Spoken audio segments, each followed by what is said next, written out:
Good day.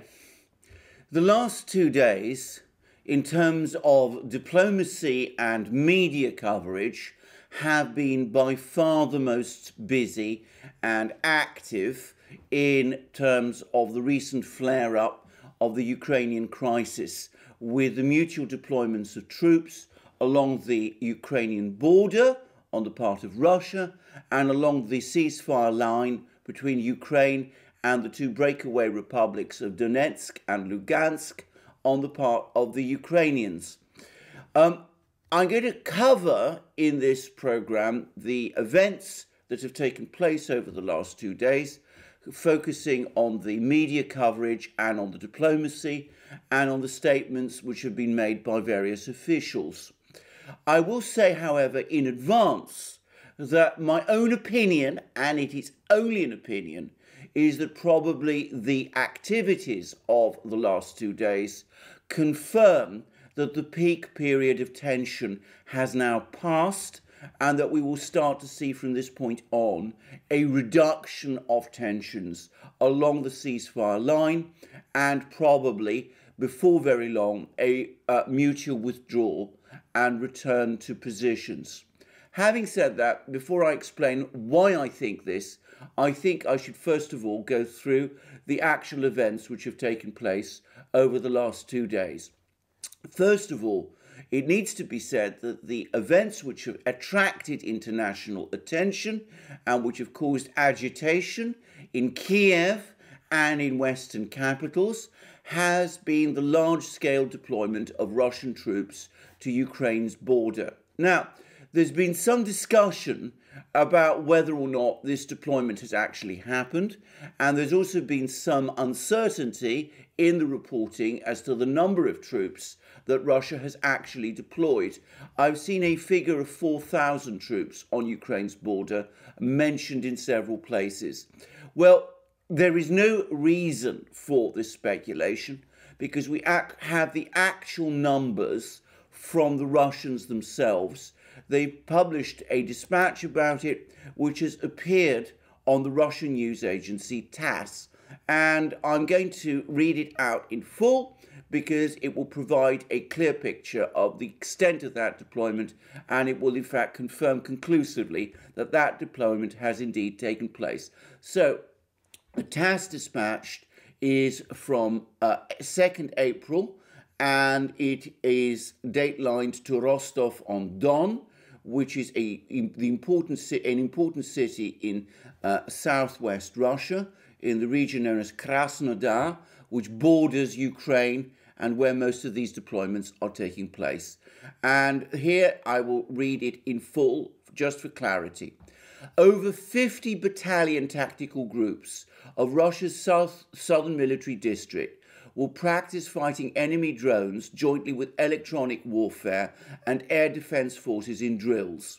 Over 50 battalion tactical groups and tactical groups of the branches of the southern military district's troops will practice interaction with electronic warfare and air defense units during a controlled check for the purpose of defense against unmanned aviation strikes.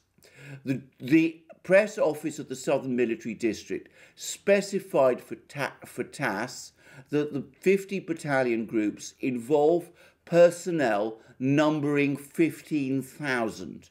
The drills will also aim to assess the operations of the Southern Military District's battalion tactical groups during their marches to the areas of multi-service force training grounds and command and control of attached army and assault aviation forces, in particular when motor rifle units accomplish their tasks as part of a tactical airborne assault force. As an important stage of the controlled check, the troops will live fire guns as part of reconnaissance and fire systems.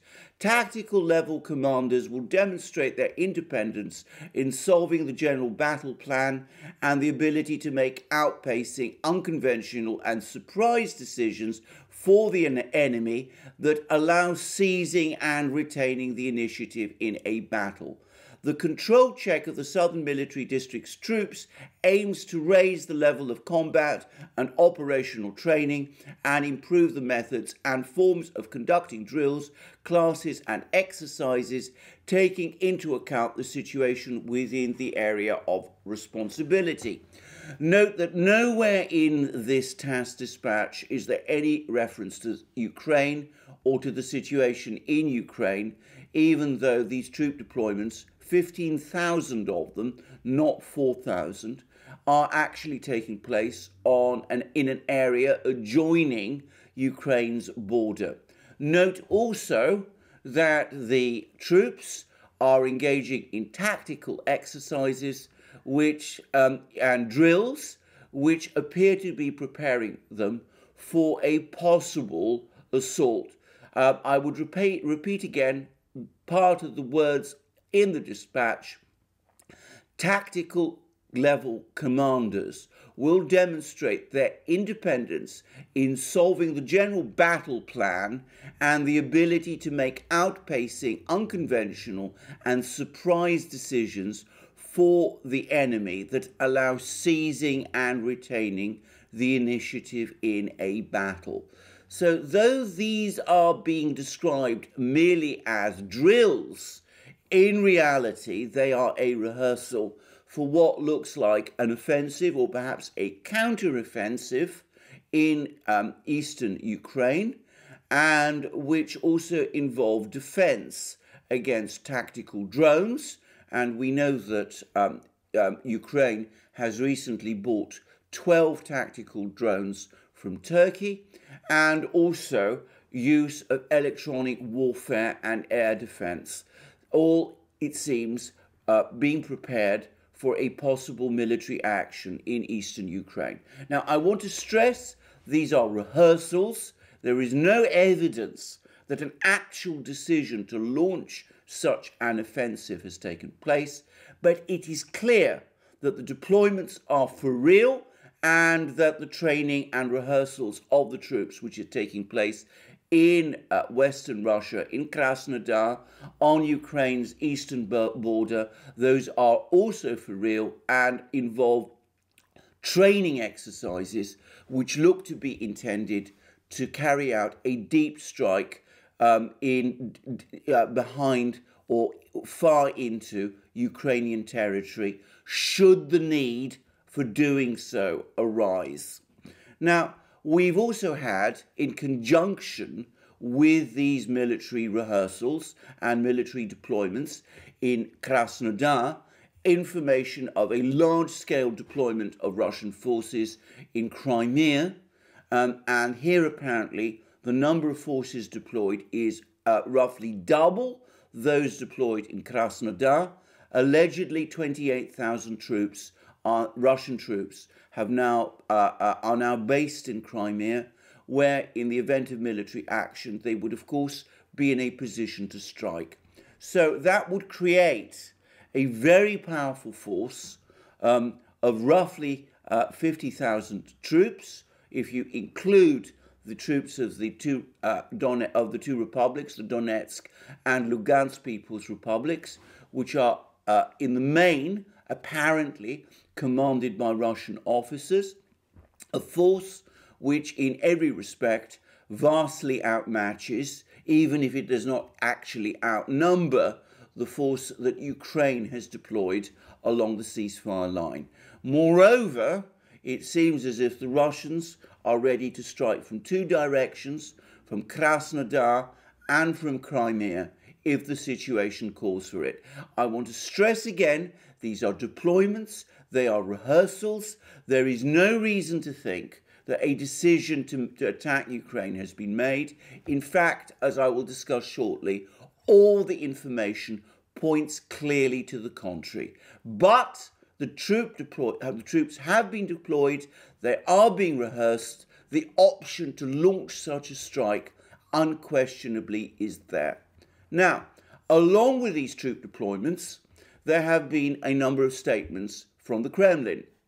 The first was made by Dmitry Peskov, who is Putin's spokesman, and this is what TASS reported him as saying over the course of 2nd April 2021, at the time when all these troop deployments and these tactical exercises in southwestern Russia are taking place.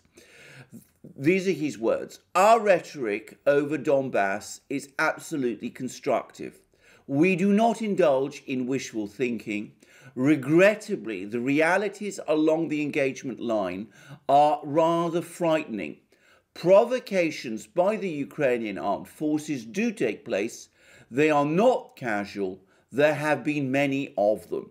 So, a frightening situation along the ceasefire line, fighting between the two republics and the Ukrainian military, and concerns from Peskov that the situation is frightening, and a warning that Russia is not indulging in wishful thinking and is aware of the realities.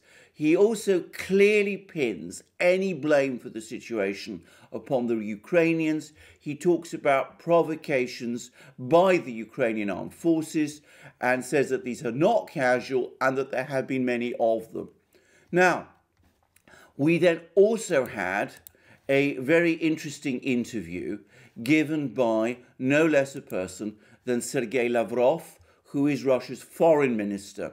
Now, this is a very high-powered interview, not to Deutsche Welle, as some people have suggested, but to two very prominent Russian journalists, Dmitry Trenin and Vyacheslav Nikonov.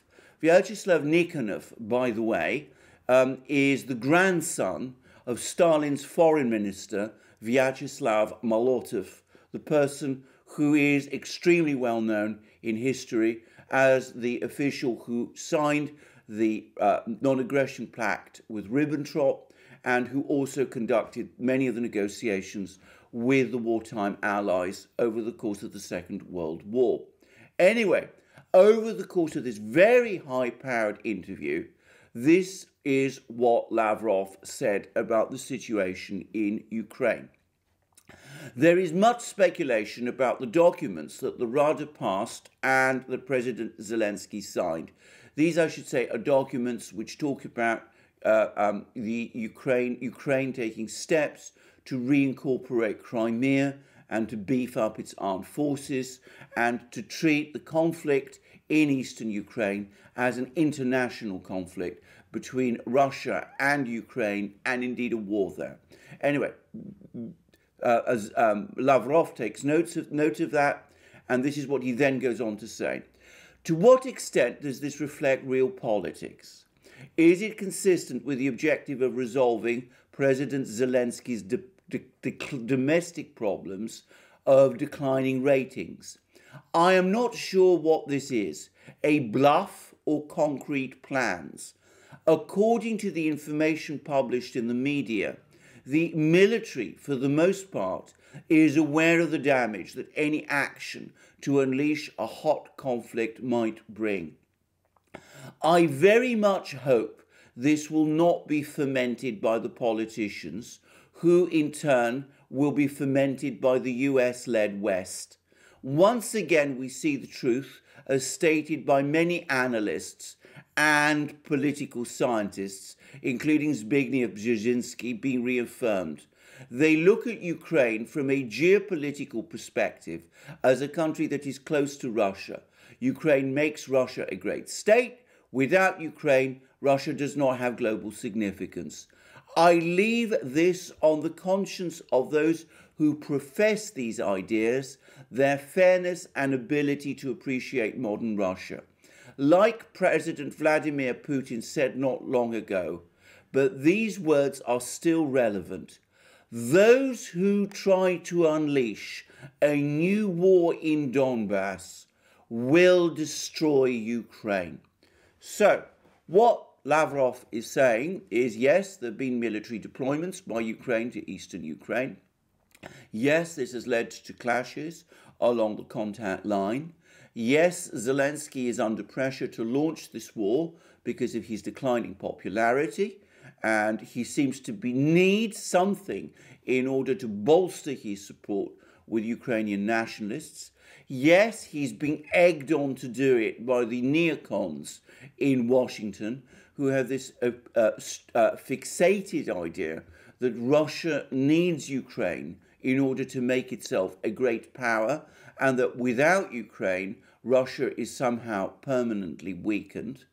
However, the Ukrainian military itself fully understands and has reported to the leadership that in the event of a war, it would be defeated and destroyed. And in the event that such a war is launched, Ukraine itself will be destroyed. That is what Lavrov said. It is in the transcript that has been provided by the Russian Foreign Ministry website. His words, and I repeat them again, are: those who try to unleash a new war in Donbass will destroy Ukraine.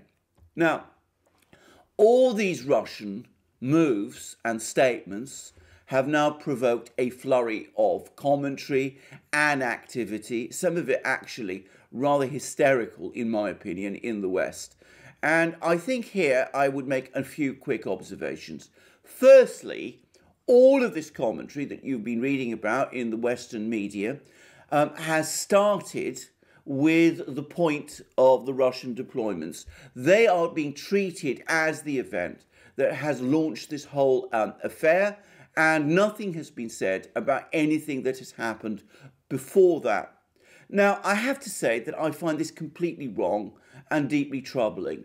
If you follow this channel, you will know that I have been discussing Ukrainian deployments in eastern Ukraine for more than 2 weeks. And in fact, I was not the first person to do so. There had been commentaries and expressions of concern about these Ukrainian deployments for several days before I started to comment upon them.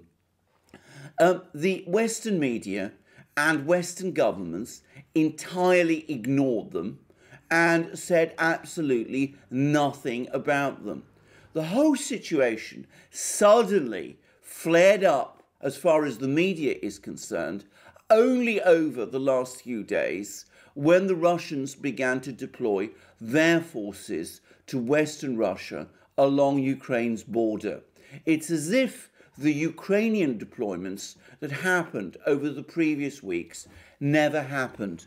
I have to say that this absence of reporting Ukrainian deployments by omission does a massive disservice to Western publics. It completely deletes the context of these moves, in which the Russians are clearly responding to actions that have been taken on the Ukrainian side. Now, I'm not convinced that the Ukrainians either were ever planning to launch an offensive. I've said several times in previous programs that I doubted that that was their plan. But the fact remains that Ukrainian deployments on this large scale were almost certain to provoke a Russian counter and Russian warnings, which is what has now happened. Ignoring the Ukrainian deployments and focusing instead on the Russian counter moves and Russian warnings makes it look as if it is the Russians who are being aggressive and who are making the running, when that is, of course, absolutely not the case. Anyway, enough of that. Let's get back to what has happened over the last few days. Well, as I discussed in a previous program, my previous program discussing this, the immediate step was for General Miller, who is the chairman of the US Joint Chiefs of Staff, to telephone General Gerasimov, who is the Russian chief of the Russian General Staff in Moscow, to find out what this is all about. And we know that he subsequently General Miller called the chief of staff of the Ukrainian military, and apparently he's also spoken to various NATO officials. It's quite clear from this commentary that General Miller was, in fact, is in fact trying to dial down the situation in eastern Ukraine, and that he is not in fact acting in order to exacerbate the situation there. And we have also since learnt that the Ukrainians have tried for their part to bolster support in the West, and it's perhaps most interesting that the first capital they called, the first Western capital they called, ignoring Berlin and Paris, was Washington. And we have learnt from the Russians, from the Russian media, that the Ukrainians have reported a conversation between the Ukrainian Defense Minister and US Secretary of Defense Lloyd Austin as follows. And I say this because I haven't been able to find the Ukrainian readout, but this is what the Russians say. The Ukrainian readout of that call says: the US Secretary of State stressed that in the event of an escalation of Russian aggression, the United States will not leave Ukraine alone. Now, that was taken by the Russians to mean that the United States indicated that it would be prepared to deploy troops to Ukraine to support Ukraine in the event of fighting between Ukraine and Russia. And in fact, there have been a whole succession of reports from Ukraine talking wildly about Ukraine offering the United States the right to carry out overflights over Crimea, which of course Ukraine insists is Ukrainian territory, and calling for joint naval exercises in the Black Sea, and calling in effect for US military deployments to Ukraine. These commentaries, which I would stress all originate from Ukraine itself, have provoked a very strong Russian reaction. And here again is what Peskov, that's Putin's spokesman, said. He said the following. Asked about the prospects of a standoff in the region, Peskov warned that this could potentially begin a potentially dangerous chain of events.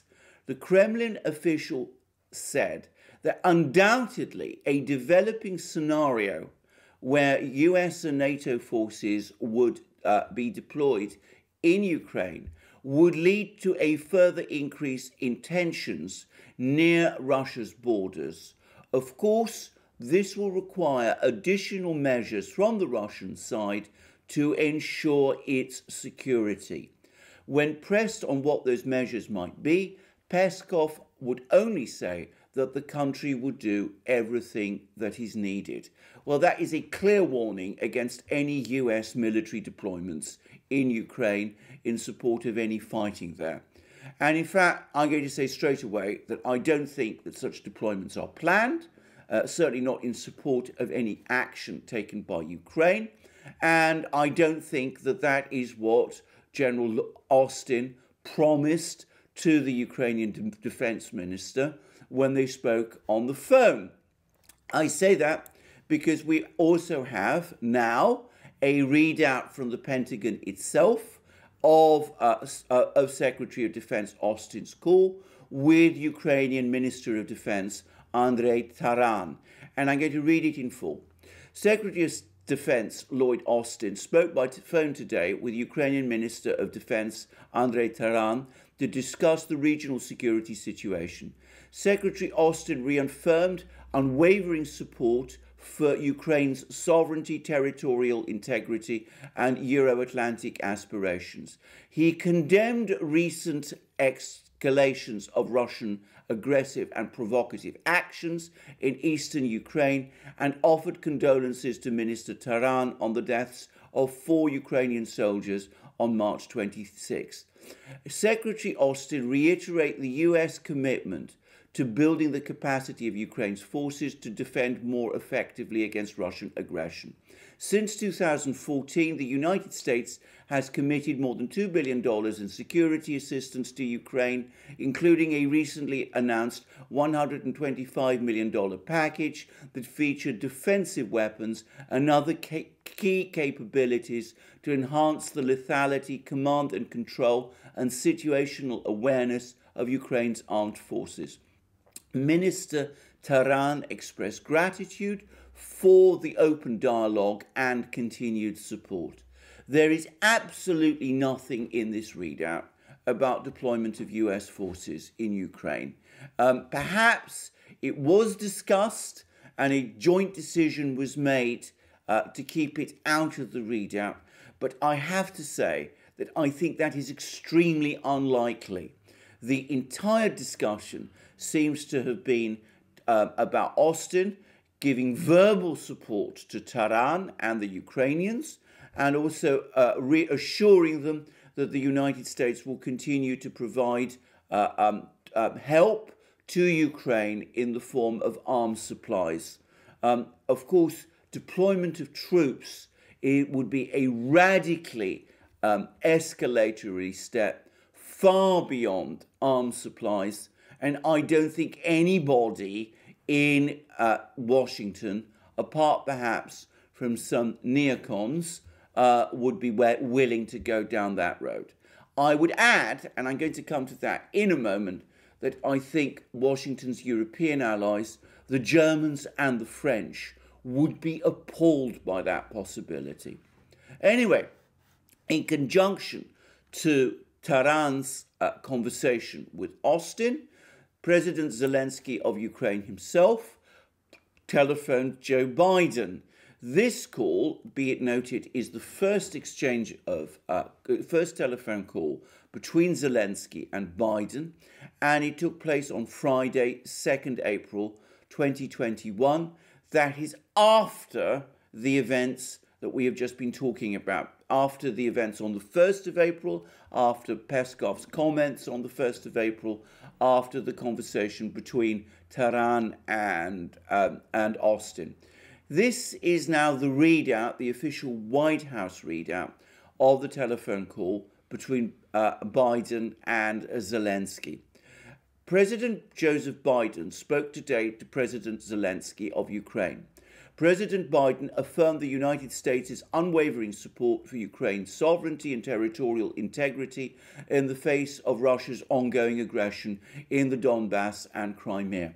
Note that this is exactly the same formula that Austin used, and it is clearly the formula that has been agreed by the administration and which is now used in every discussion between the United States and Ukrainian officials. I don't think too much should be read with it. These are ritual, formulaic words. Going back to the readout, it proceeds as follows. President Biden emphasized his administration's commitment to revitalize our strategic partnership in support of President Zelensky's plans to tackle corruption and implement a reform agenda based on our shared democratic values that delivers justice, security, and prosperity to the people of Ukraine. The leaders agreed these reforms are central to Ukraine's Euro-Atlantic aspirations.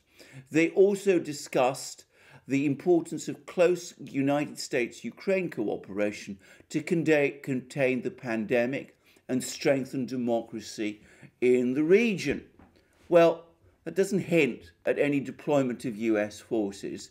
On the contrary, it looks as if Biden immediately changed the subject to discussing reform and corruption in Ukraine itself, intractable issues upon which Zelensky was elected, but hardly the ones which would have been top of Zelensky's mind at this time, and that he also made the carrying out of these reforms a condition for any prospect for Ukraine to once in sometime in the future, integrate itself in Ukraine's in the Euro-Atlantic system.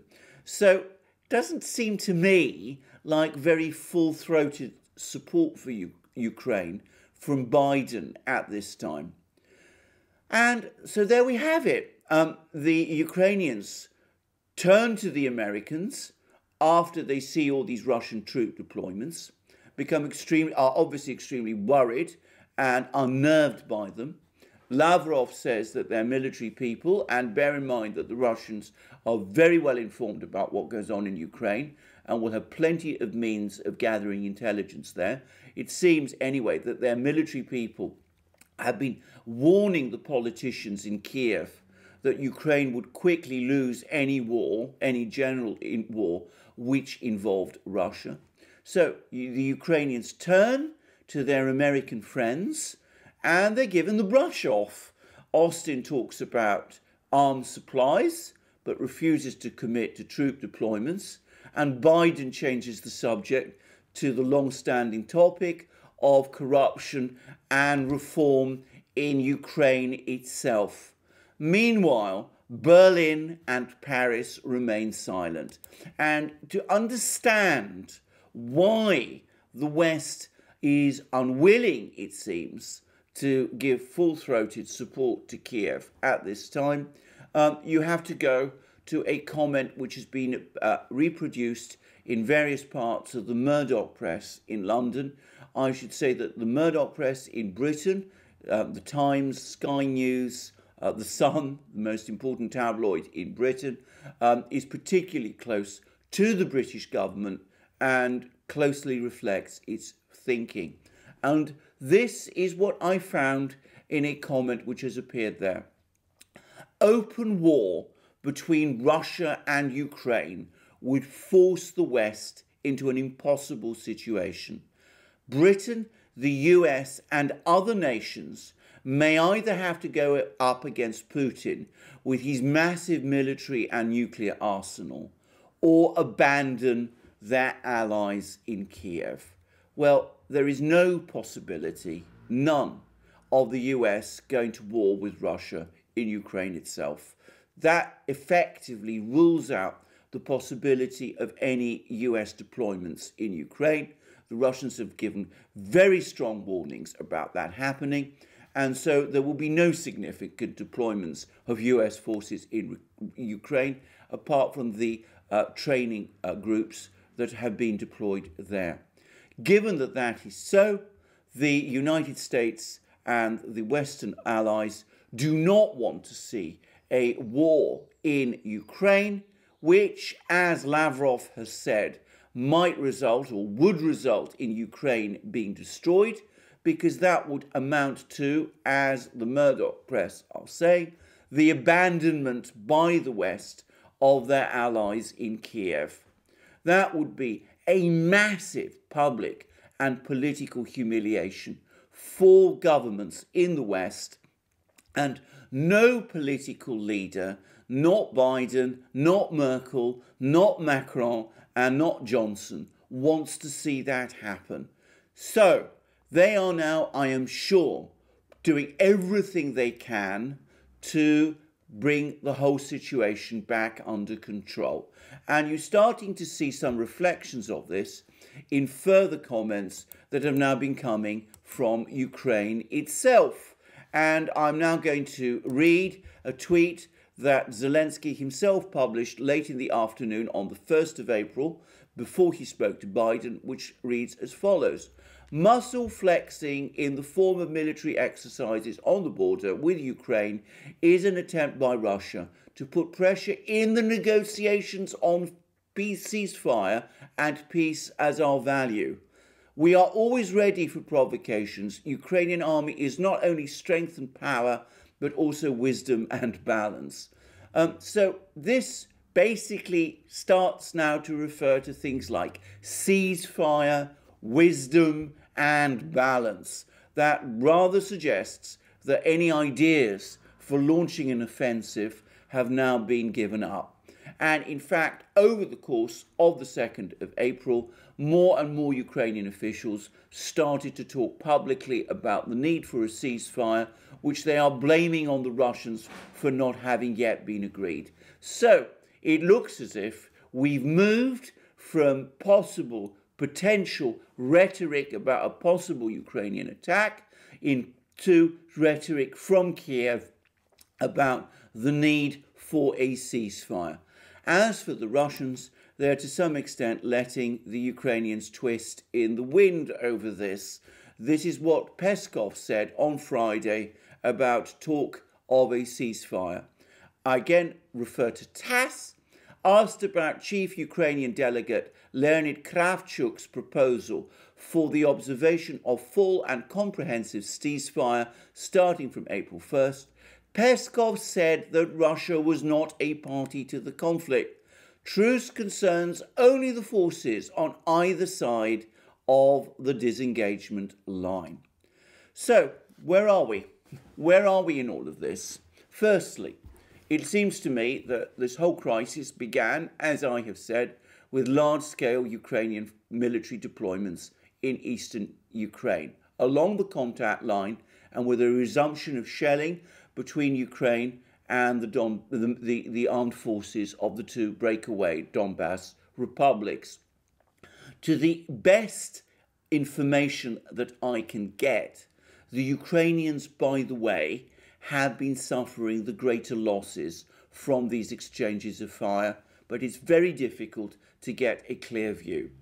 There was apparently, according to Lavrov, some talk in Ukraine of launching an offensive against eastern Ukraine, but it seems, and again this is down to information from Lavrov, the Ukrainian military advised the politicians against doing it. Regardless of that, and aware of the situation, the Russians carried out their own massive deployments in Western Russia, in Krasnodar and Kiev, and they have been very obviously and prominently carrying out drills and tactical exercises which look very obviously like a rehearsal for a strike, or perhaps I should say a counter-strike, deep into Ukraine itself in the event that a Ukrainian offensive is launched. This, in turn, provoked panic in Western capitals and strong words from various Western officials, especially, I suspect, General Miller, to both sides calling for a ceasefire because, as the Murdoch press has reported in London, an all-out war between Ukraine and Russia would force the West into an impossible situation, one where the United States and its allies would either have to fight Russia in Ukraine, something which nobody seriously contemplates, or abandon Kiev, their allies in Kiev, to its fate, a result which might lead, as Russian Foreign Minister Lavrov has said, to the destruction of Ukraine. That is something to be avoided at all costs, and in discussions with Ukrainian officials, with Defense Minister Duran and President Zelensky himself, President Biden and his senior officials have, notably General Austin, the Secretary of the Defense, have both said to the Ukrainians that while the United States supports Ukraine, it's not prepared to go to the point of actually deploying troops in Ukraine itself, despite calls from the Ukrainians that they should do so. So the result has been a change in the rhetoric from Kiev, from talk of action and of steps being taken to reincorporate Crimea and the Donetsk and Lugansk republics back in Ukraine. We now hear more talk again about the need for a ceasefire from people like Kravchuk, Ukraine's chief negotiator, and from Zelensky himself. And I anticipate that over the next couple of weeks, we will start to see a drawdown of forces and negotiations for a ceasefire. I understand, by the way, that the fighting along the ceasefire line has also started to die down.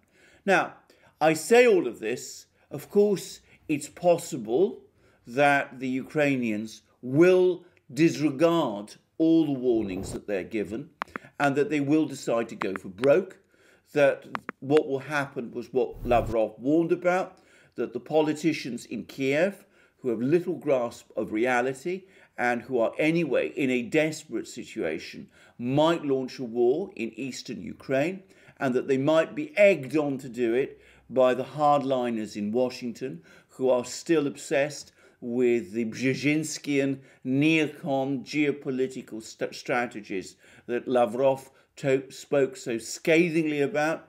But I have to say, on balance, I think that is extremely unlikely.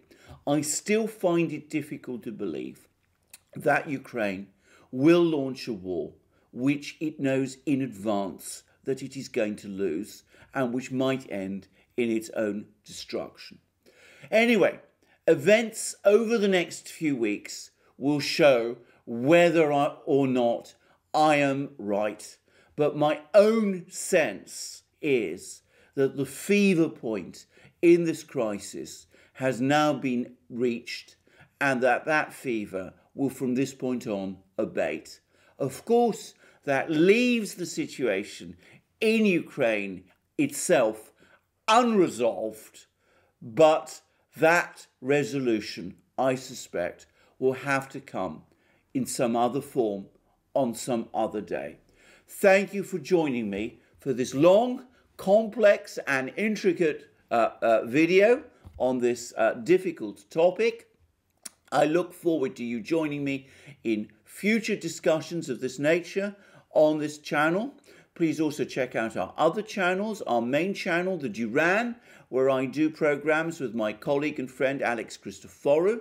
Please also check out his channel and our new channel where we have our live interactions with our viewers on our live streams. You'll find links under this video. Please also check us out on our other platforms, BitChute, Library, Rumble, and especially Odyssey.